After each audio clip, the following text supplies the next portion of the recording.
Bonjour à tous et à toutes et bienvenue dans une nouvelle vidéo sur votre chaîne Law Discovery Channel. Alors dans cette vidéo, on va essayer de résoudre un exercice sur les formules trigonométriques niveau première année bac. Donc c'est plutôt un exercice simple et un exercice d'application. Donc pour commencer, on a une fonction f de x. Et comme première question, on va essayer de montrer que cette expression est égale à 2 sinus x cos x plus pi sur 6.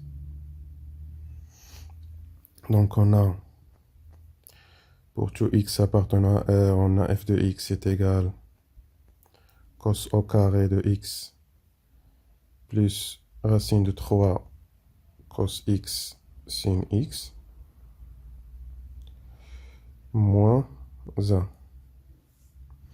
Donc d'abord, on va remarquer que cos au carré moins 1, ça peut se simplifier. Comment?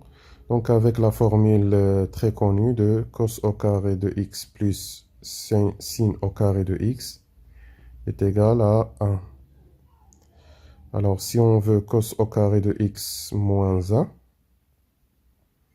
donc on va permettre sinus de 2x à l'autre côté. Donc ça va nous donner moins sinus au carré de x.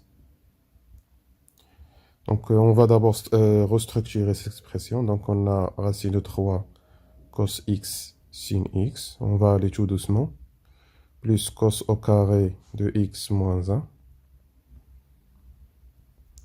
Alors racine de 3 cos x sin x. Ici, ça va nous donner moins sinus au carré de x.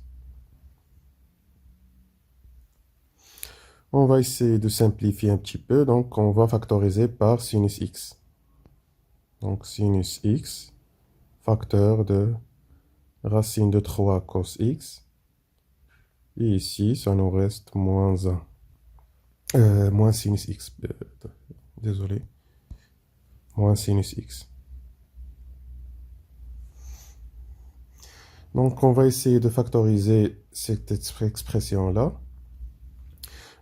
Comment? En utilisant la propriété ou la formule a cos x plus b sin x.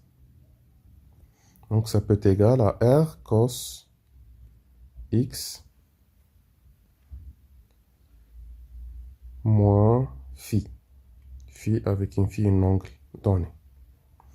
Donc, comment trouver le r? C'est très simple. Donc, r est égal à racine de a au carré plus b au carré. Et comment trouver le phi? Donc, on a déjà le cosinus de phi qui est égal à a sur r. On a le sinus de phi qui est égal à p sur r. Et on peut déduire phi en utilisant par exemple le cercle trigonométrique. On va voir phi, l'angle qui va nous donner ce cos-là et ce sinus-là. On va voir dans l'exemple. Donc on va essayer de simplifier racine de 3 cos x moins sinus x. Donc est égal à r cosinus x moins alpha. Pour nous, r ici, c'est racine de 3 au carré plus moins 1 au carré. Donc est égal à racine de 3 moins plus moins 1 au carré, ça fait 1. Donc ça fait racine de 4. Donc ça fait 2. Donc on a r qui est égal à 2. Très bien. Pour le cosinus alpha est égal à a sur r. Ça veut dire que racine de 3 sur 2. Pour le sinus alpha, donc est égal à moins 1, b qui est égal à moins 1, sur r qui est égal à 2. Donc, vous pouvez vérifier sur le tableau ou sur le cercle trigonométrique. Donc, je vais dessiner un petit cercle trigonométrique ici. Pour nous, racine de 3 sur 2 cos, ça se trouve ici. Ça nous donne 2 abscisses curvilignes. Et moins 1 demi de sinus x, il est ici. Donc, vous pouvez remarquer que c'est égal à moins pi sur 6. Ici, c'est moins pi sur 6. Donc, pour nous, phi est égal à moins pi sur 6. D'où la simplification de racine de 3 cos x moins sinus x. Ça nous donne 2 cos x plus pi sur 6. Voilà. Et au final, donc, l'expression de f de x va être égale à sinus x multiplié par 2 cosinus x plus pi sur 6. Donc on va mettre 2 ici et on aura le cos x plus pi sur 6. Donc comme ça, on a simplifié l'expression de f de x. Donc la deuxième question, on va résoudre l'équation f de x est égal à 0. Donc pour les équations, c'est très simple. Il suffit de savoir les propriétés adéquates. Donc on veut résoudre, donc résolvons dans R. Donc on veut résoudre dans R, f de x est égal à 0. Donc l'expression de f de x est égale à 2 sinus x cos x plus pi sur 6 qui est égal à 0. Alors pour nous, on a une multiplication qui est égale à 0. Ça veut dire que soit le sinus x qui est égal à 0, soit le cosinus de x plus pi sur 6 qui est égal à 0. Donc, on va résoudre chaque équation toute seule. Donc, on a sinus x est égal à 0. C'est quoi la solution? X est égal. On va dire qu'il est égal à kpi. Avec k, un nombre qui appartient à z. Donc, pourquoi kpi? Donc, on peut faire une autre vidéo sur les équations. Ça, c'est une équation particulière. Donc, pour cos x plus pi sur 6 est égal à 0, donc la solution, c'est x est égal à pi sur 2 plus kpi.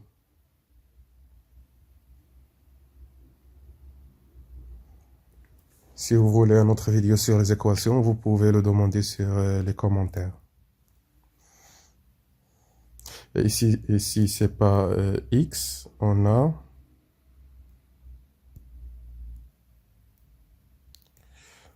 x plus pi sur 6. Puisqu'on a ici x plus pi sur 6. On va essayer de trouver le x ici. Donc x est égal à pi sur 2 moins pi sur 6 plus kpi. Avec k appartient à z. Donc x est égal, si on réduit au même dénominateur, ça va nous donner x est égal à pi sur 3 plus kpi.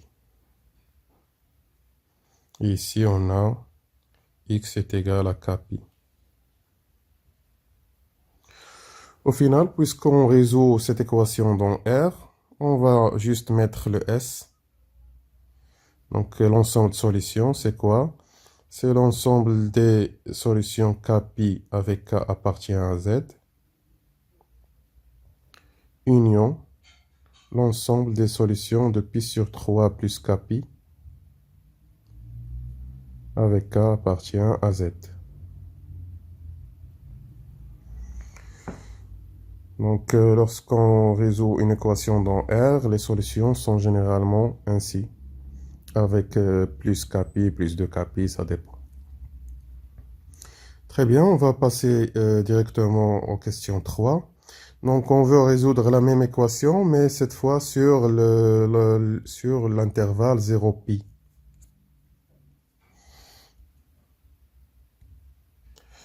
Donc, on a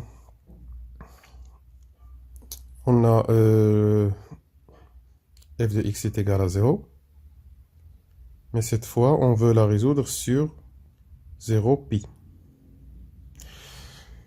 Très bien. Pour résoudre une équation sur un intervalle, on les résout d'abord sur R et on essaie d'extraire les solutions sur cet intervalle.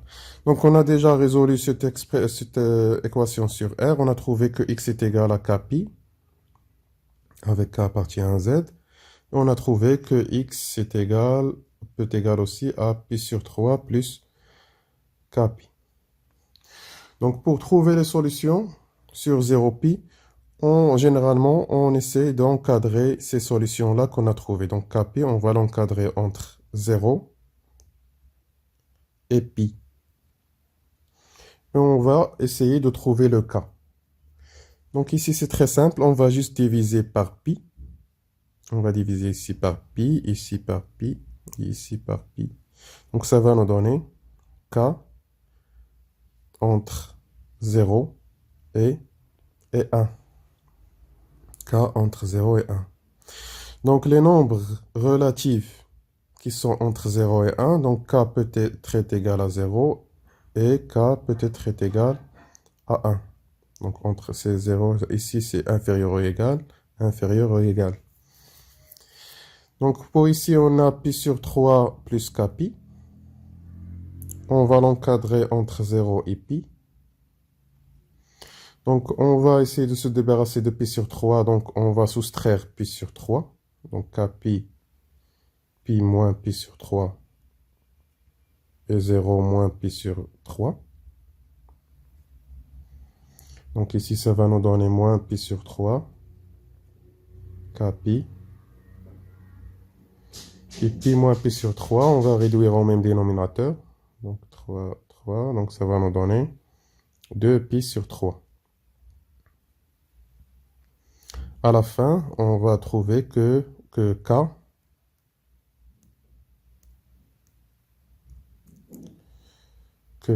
est comprise entre moins 1, 3 et 2 sur 3. Donc, les nombres k qui sont compris entre moins 1, 3 et 2 sur 3, c'est quoi? C'est 0. Vous pouvez trouver que c'est 0.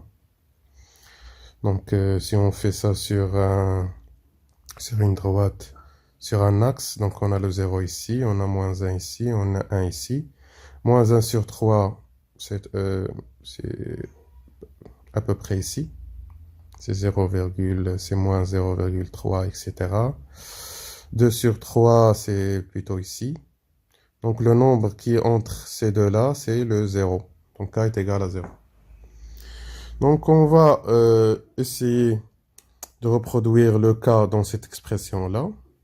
Donc, pour k est égal à 0, on a x est égal à 0. Pour k est égal à 1, on a x est égal à pi. Et pour ici, pour k est égal à 0, dans cette expression-là, on a le x qui est égal à pi sur 3. Donc, ce sont là les solutions de cette expression-là, de cette équation-là. Donc, on a le s qui est égal à 0, pi et pi sur 3.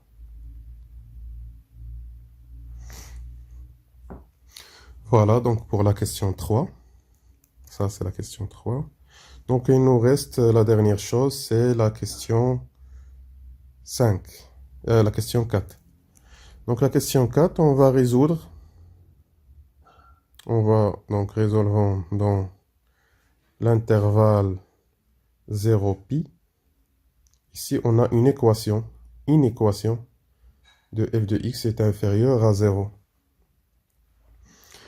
D'abord, donc on a f de x qui est égal à 2 sinus x cosinus x plus pi sur 6. On veut résoudre cette équation. Donc, on va essayer d'étudier le signe de cos x plus pi sur 6 et on va étudier le signe de sinus x. Donc, on va voir d'abord comment étudier le signe de cosinus x plus pi sur 6. Donc, étudions le signe de cos x plus pi sur 6. Comment? Donc, d'abord, on pose grand X qui est égal à x plus pi sur 6. On sait que x appartient à l'intervalle 0 pi. Donc, c'est l'intervalle qu'on a ici. Donc, si petit x appartient à l'intervalle 0 pi, donc le grand X appartient à quel intervalle? Donc, on a ici, on va ajouter ici pi sur 6 et on va ajouter pi sur 6 sur l'intervalle. Donc, x appartient à pi sur 6 et on va ajouter pi plus pi sur 6. Donc, ça va nous donner 7 pi sur 6. Donc, ici, c'est 7 pi sur 6. Donc, on a grand X appartient à pi sur 6, 7 pi sur 6. Et le cosinus de x plus pi sur 6 devient cosinus de x. Maintenant, on va étudier le signe de cosinus x, qui est généralement simple, sur l'intervalle pi sur 6, 7 pi sur 6. Comment on va faire? On va essayer de dessiner un cercle trigonométrique.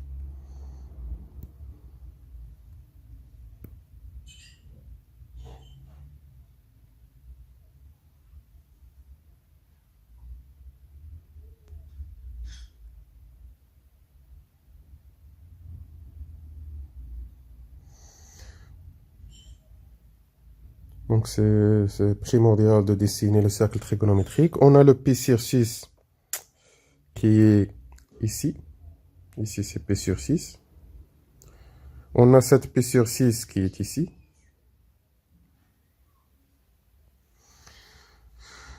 Et on sait que le cosinus x, il est positif ici et il est négatif ici. Donc, pour nous, on travaille nous sur cet intervalle-là. Cet intervalle. Sur cet intervalle-là. Donc, pour que le cos x soit supérieur à 0, soit positif, x doit être compris entre pi sur 6 et pi sur 2 ici. Ça nous donne des cosinus positifs. Donc ici, c'est pi sur 2. Donc x est compris entre pi sur 6 et pi sur 2. Et si on prend cosinus x négatif, c'est pi sur 2, 7 pi sur 6. Donc, quand est-ce que le cos est positif? Donc, grand X est compris entre pi sur 6 et pi sur 2. On a grand X qui est égal à x plus pi sur 6.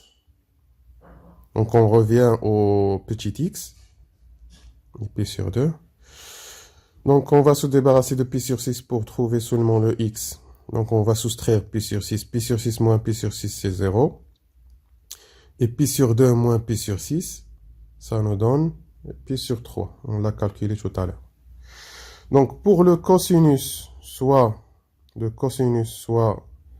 supérieur à 0, x doit être comprise entre 0 et pi sur 3. Et pour que le cosinus soit négatif, on peut déduire que pour que le cos x soit négatif, donc l'intervalle restant, donc ici c'est de pi sur 3 vers pi. De pi sur 3 vers pi.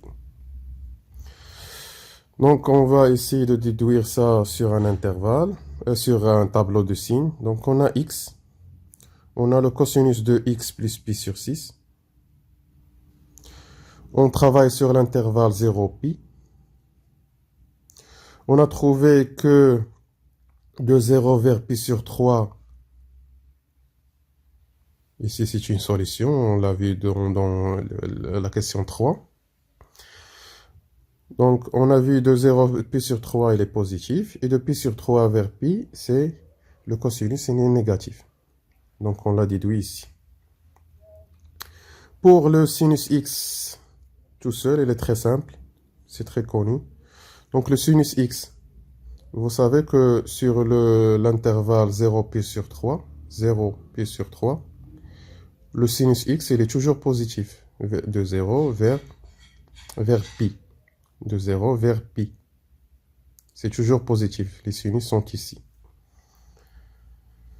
Donc ici, on a 0, c'est une solution.